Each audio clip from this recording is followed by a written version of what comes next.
Bonjour à tous. Je suis Laurence Fortuné, je suis ingénieure territoriale au conseil départemental de la Haute-Marne. Donc, le département de la Haute-Marne est un département rural de 170 000 habitants. Il est situé dans le sud de la région Grand Est. Pour ceux qui ne connaissent pas, si on vous parle du plateau de Langres, peut-être que ça vous situe un peu mieux la localisation de la Haute-Marne. Donc, le conseil départemental s'est doté d'un SIG en 2002. Ce service est positionné à la direction des systèmes d'information. C'était un SIG transversal. Il est mis à disposition de toutes les directions du conseil départemental et on va dire qu'il y a à peu près une centaine d'utilisateurs qui l'utilisent de façon régulière.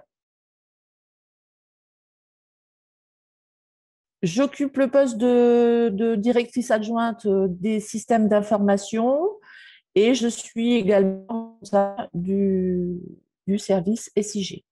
Ce service est composé de 4 personnes, mon adjoint et moi-même, qui sommes de formation d'informaticien, et puis une géomaticienne et un cartographe. Dans le SIG, nous gérons près de 700 types de données différents et nous avons fait de FME un des piliers de notre architecture.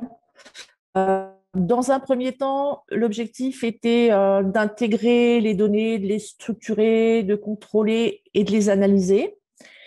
Et puis, rapidement, notre usage de FME s'est élargi pour diffuser les données par mail, sur Internet ou sur les réseaux sociaux. Donc, on en fait un usage assez large. Euh, et à la demande des services et à la charge de travail qu'on avait donc pour traiter ces 700 données et réaliser les traitements correspondants, nous avons choisi de passer en mode automatisation maximale de tous les traitements qu'on mettait en place.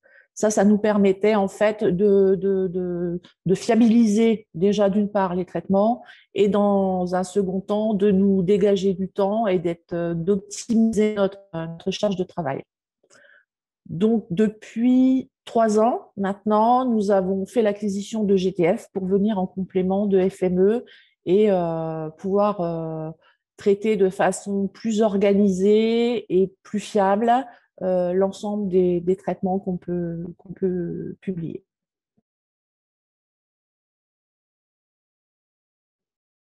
Nous utilisons FME et GTF pour plusieurs dizaines de traitements, notamment des traitements sur notre infrastructure numérique. Nous avons déployé près de 2000 km de fibres et avons géré dans le SIG l'ensemble de ces données. Donc, FME nous a été très, très utile, indispensable même pour intégrer les données issues des récollements faits au GPS, par exemple. Il nous permet également d'assurer l'interface entre le module de génie civil qui se trouve dans le SIG et qui est développé en interne, et puis une application dont nous avons fait l'acquisition pour gérer la partie purement télécom. Et il nous permet aussi de structurer les données pour les déclarer sur le guichet unique. Pour vous citer un second exemple, FME nous sert également dans le domaine des inondations, puisque il nous permet, lors des épisodes d'inondation, de faire une publication au grand public des routes départementales inondées, barrées, et également de générer un certain nombre de documents, que ce soit en format PDF, au format Excel, ou également des cartes dynamiques pour les cellules de crise qui peuvent être mises en place entre la préfecture, le SDIS, le conseil départemental. Voilà. Donc, c'est un outil qui est très, très utilisé dans ce domaine-là. Je vais à présent vous détailler un autre usage de FME et de GTF. Euh, c'est la diffusion des conditions de circulation en période hivernale. Le département de Haute-Marne est donc situé dans la région Grand Est, donc avec un climat relativement rigoureux. Et même si ces derniers hivers, c'est un peu plus soutenable, on va dire, on connaît quand même des épisodes, notamment de verglas, qui sont importants. Donc, la collectivité a mis en œuvre une organisation pour traiter ces conditions hivernales en mettant en place une organisation, en mettant en place des moyens matériels, humains bien sûr, et elle a souhaité mettre en œuvre une diffusion temps réel des conditions de circulation sur le réseau routier à disposition du grand public. Vous pouvez voir ici l'organisation mise en place pour diffuser les informations des conditions de circulation. Voici les principes de diffusion. Nous avons donc sur le terrain, bien sûr, des chauffeurs, des patrouilleurs qui traitent et qui surveillent le réseau routier départemental. À des postes informatiques situés sur tout le département, nous allons trouver ensuite des opérateurs. Donc, à un instant T, en hiver, nous avons 5 opérateurs qui couvrent l'ensemble du département. Et ce sont eux qui vont intégrer via un outil de saisie les données concernant tout un tas d'événements qui peuvent se produire en viabilité hivernale. Ils remplissent toutes les informations donc relatives à une main courante et dedans, notamment, ils vont indiquer les conditions de circulation sur le réseau. Toutes ces données sont enregistrées dans une base, qui est une base Oracle chez nous. Et ensuite, le traitement batch FME lancé sur GTF va permettre la diffusion de différents documents et de données au format PDF ou au format ou sur ArcGIS Online, comme je vous l'ai indiqué précédemment. Donc, la première étape consiste à préparer les données. Donc, les données donc, sont celles du SIG, ce sont des données spatiales, le réseau routier, les zones météorologiques, les circuits de viabilité hivernale et les niveaux d'intervention sur notre réseau. Et à l'aide d'un traitement FME, nous allons sectionner, agréger toutes ces données pour que les sections portent l'information de la zone météorologique, du circuit, des circuits et des niveaux d'intervention en viabilité hivernale. Comme je l'ai indiqué tout à l'heure, l'objectif est d'optimiser les temps de traitement ultérieurs pendant la saison hivernale. Les opérateurs des routes, pendant toute la saison hivernale, vont donc indiquer dans un outil, une main courante électronique, les conditions de circulation qui sont rencontrées sur le réseau et qui leur sont indiquées par notamment les patrouilleurs. Donc, on voit ici dans la partie gauche, la partie qui leur sert à indiquer ces conditions de circulation. Donc, vous voyez, en quelques clics, l'opérateur saisit la zone météo concernée et pour les types de réseau prioritaire, secondaire, auxiliaire, ils indiquent si on est en conditions normales, délicates, difficiles ou impossibles. Donc, en quelques clics, les opérateurs peuvent indiquer les conditions de circulation sur le département. La troisième étape, et c'est là que GTF et FME vont entrer, c'est donc un traitement qui est exécuté toutes les 5 minutes. Il va dans un premier temps nous permettre de générer des données spatiales comportant les conditions de circulation. Puis ces données vont être publiées sous forme de documents. Des mails vont également être envoyés. Les informations seront historisées puisqu'on garde l'historique de tout l'hiver pour pouvoir l'étudier a posteriori. Et puis la diffusion sur ArcGIS Online et qui est effectuée également par FME. Donc ici, vous avez le schéma global du traitement effectué par FME. Je vais vous montrer quelques exemples de documents produits par ce traitement. On a dans un premier temps donc un document PDF qui synthétise à la fois les informations saisies par les opérateurs, qui génère des statistiques sur l'activité de viabilité vernale en indiquant combien de véhicules sont sortis, combien sont en cours de traitement. Et cela selon le découpage géographique de nos unités de route. Donc, nous avons 4 pôles et pour les 4 pôles, nous allons générer les informations des conditions de circulation. Cette fois, non pas sous un format cartographique traditionnel, puisqu'il s'agit d'un format A4, mais sous forme de graphique. Voilà, comme vous pouvez le constater. Le traitement nous permet également de produire des données dynamiques qui sont publiées sur Internet, sur Argist Online, et vous voyez ici le résultat.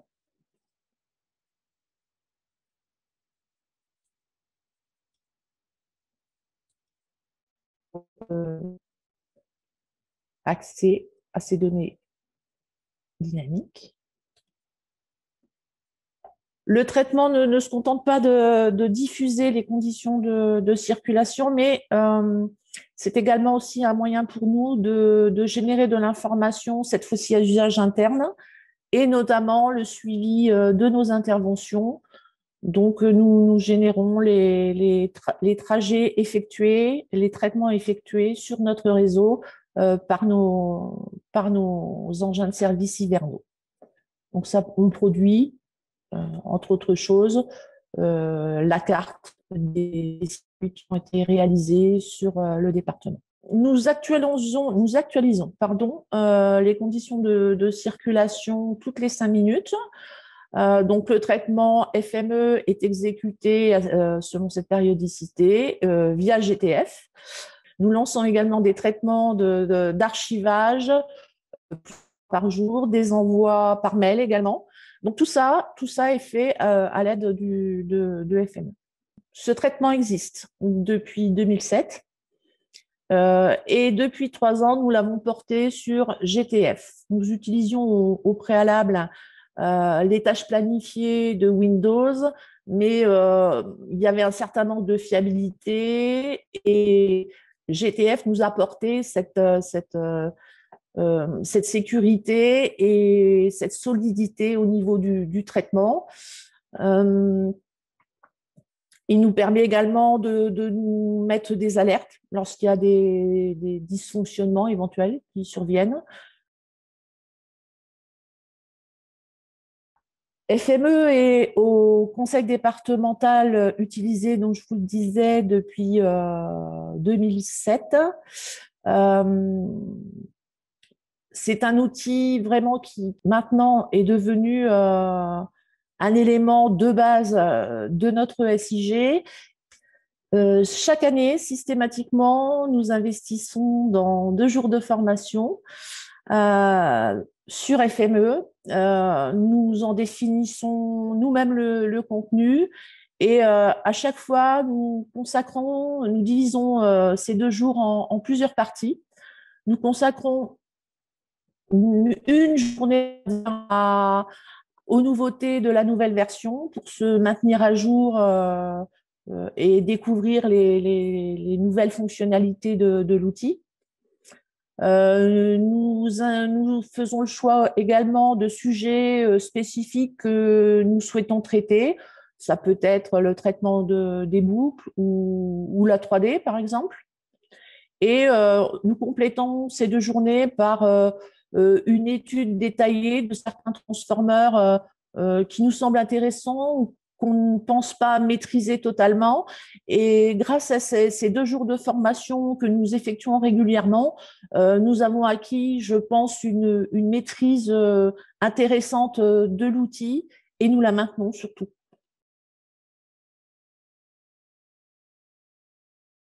FME nous sert bien sûr pour les données spatiales, Nous en avons d'ailleurs fait l'acquisition pour cela au départ.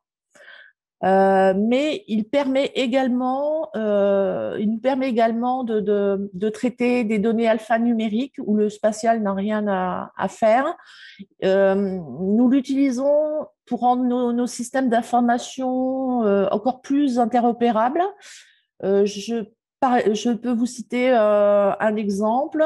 FM permet de récupérer des données issues de pompes à carburant, nous permet de les structurer et puis ensuite de les intégrer dans un logiciel de gestion de stock. Voilà, c'est un des usages qu'on en fait également. FMTF nous permet également d'être plus réactifs. À titre d'exemple, nous avons, lors du premier confinement l'année dernière, eu besoin d'assurer la possibilité de saisir les événements routiers sur le réseau, alors que nous étions en confinement, que les utilisateurs n'avaient plus forcément accès à leur poste de travail dans leur bureau. Donc, nous avons créé en quelques jours, grâce au formulaire GTF, des outils qui permettent aux agents d'indiquer les événements qui se produisaient sur le réseau routier. Et ces outils étaient intégrés par un traitement FME directement en base de données dans la main courante. Voilà, c'est un exemple de ce qu'on a pu réaliser en quelques jours de façon très, très agile. Et, et si nous n'avions pas disposé de GTF, on n'aurait jamais pu se permettre de mettre en place un tel outil, mais aussi rapidement. J'en ai terminé. Je vous remercie de m'avoir écouté et je me tiens à votre disposition pour les éventuelles questions que vous auriez à me poser. Merci beaucoup, Madame Fortuné, pour cette présentation très intéressante. Alors, première question d'un spectateur anonyme, visiblement qui a des suggestions à vous faire, qui fait lien avec la première partie de la session sur les flux, visiblement. Alors, je reformule un petit peu la question. Il nous dit pour la saisie des conditions de circulation, en gros, serait-il possible de coupler des capteurs, en gros, de donner des capteurs aux patrouilleurs, peut-être de les laisser fixes, je ne sais pas, et d'envoyer ces informations à FME pour vous permettre de récupérer, de traiter ces informations. Donc, c'est une interprétation du message, mais c'est un peu comme ça voilà, que je le vois. Autrement dit, est-ce que récupérer des données de flux, comme on l'a vu ce matin, c'est quelque chose qui potentiellement pourrait être intéressant dans le système que vous avez mis en place? Nous avons déjà envisagé ce type de collecte d'informations via, alors nous, on était parti sur des tablettes, mais en termes d'organisation, on a fait le choix que les opérateurs de terrain se concentrent sur leur mission terrain, soit de traitement, soit de surveillance du réseau, et vraiment qu'il y ait un échange radio ou téléphonique avec les opérateurs de saisie. C'est volontaire. Voilà, mais la possibilité d'intégrer les données sur un autre moyen et ensuite de les traiter par FME, bien sûr, c'est envisageable. C'est juste qu'on n'a pas souhaité mettre cette organisation-là chez nous. Question d'un spectateur anonyme encore. Alors, vous avez dit que chaque année, vous repréparez les données en amont. Cela veut-il dire que la structuration des données chaque année est différente? Oui, il y a des données qui peuvent changer. Bon, au niveau réseau routier, bien sûr, il peut y avoir des travaux qui modifient les itinéraires. Il peut y avoir également des changements au niveau des circuits, parce que chaque véhicule effectue des circuits prédéfinis et en fonction des missions qu'on a, ils peuvent changer également, du nombre de véhicules qu'on a, par exemple. Voilà, on va changer la longueur et l'itinéraire des circuits. Donc, chacune des données, potentiellement, peut varier. Donc, on réagrège tout ça avant la période hivernale. Parfait. Une dernière question, encore un spectateur anonyme. Quel avantage de GTF par rapport à Task Scheduler, donc au gestionnaire de tâches du système d'exploitation, je pense au Chrome ou… ou Windows? Sous Windows, on est arrivé à ses limites. Alors, d'une part, par rapport au nombre de traitements qu'on lance, et avec GTF, il se déroule séquentiellement. Donc, s'il y en a, enfin, ça nous permet une fluidité et que nous offre absolument pas les tâches planifiées du système de l'OS que de Windows, quoi. Et puis, il y a également la gestion des alertes qui est intéressante, bien sûr, pour voir quand le traitement pose problème. Parfait, je vous remercie. Merci beaucoup, C'est Madame moi qui vous Fortuné, remercie. pour Merci votre beaucoup. intervention.